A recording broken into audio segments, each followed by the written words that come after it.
배당 요구를 하지 않아도 배당에 참가할 수 있는 자가 있고, 배당 요구를 해야만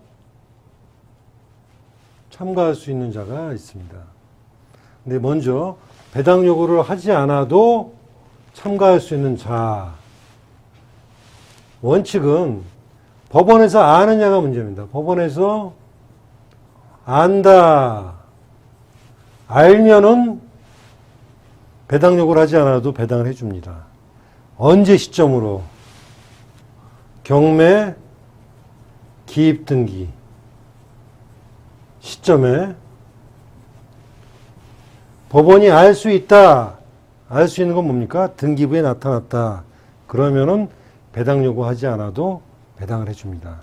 그러나 배당 이런 걸로 알 수 없는 경우, 알 수 없는 경우에는 반드시 배당 요구 시점까지 해야만 배당해 줍니다. 그래서 배당 요구하지 않아도 되는 건 뭐냐? 이중 경매 신청인 중이죠. 그건 배당 요구 종기 전에 경매 신청할 경우에만 이중 경매 신청이다. 배당 요구 종기 이후에 경매 신청한 경우에는 안 된다 이러겠죠. 예. 경매 개시 결정 등기 전에 가압류 채권자 알 수 있잖아요. 경매 개시 결정 전에. 왜냐하면 법원에서 등기부를 보니까. 경매 개시 결정 전에 등기된 우선 변제권자.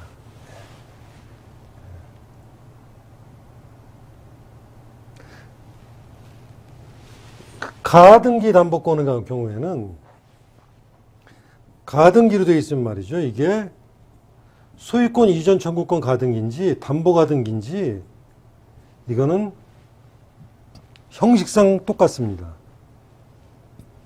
그 실질이 소유권 이전 가등기인지 이전 청구권 가등기인지 담보 가등기인지 알 수 없는 것이죠. 그래서 가등기 경우에는 채권 신고를 하면은 담보 가등기로 해가지고 담보 가등기로 해줍니다. 그러나 채권 신고를 안 하면은 소유권 이전 청구권 보전 가등기로 보는 것이죠. 그러니까 가등기 담보권의 경우에는 채권 신고를 하면은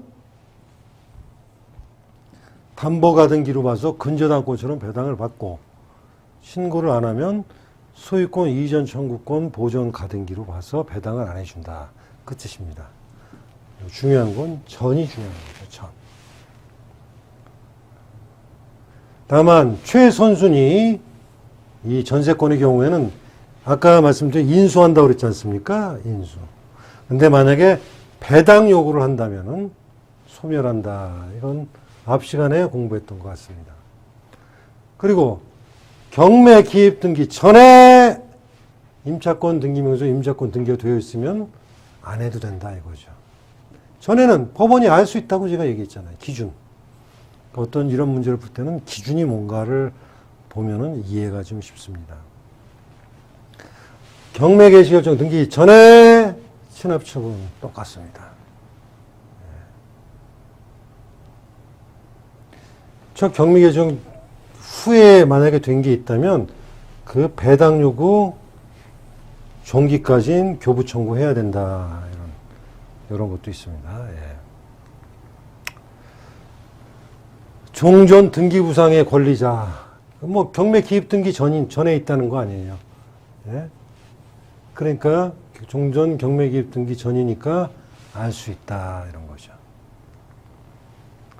이에 반해서 경매 배당 요구가 필요한 경우, 이건 법원이 알 수 없다. 이런 거를 전제로 한다 그랬죠. 법원의 부지. 언제까지? 경매 기입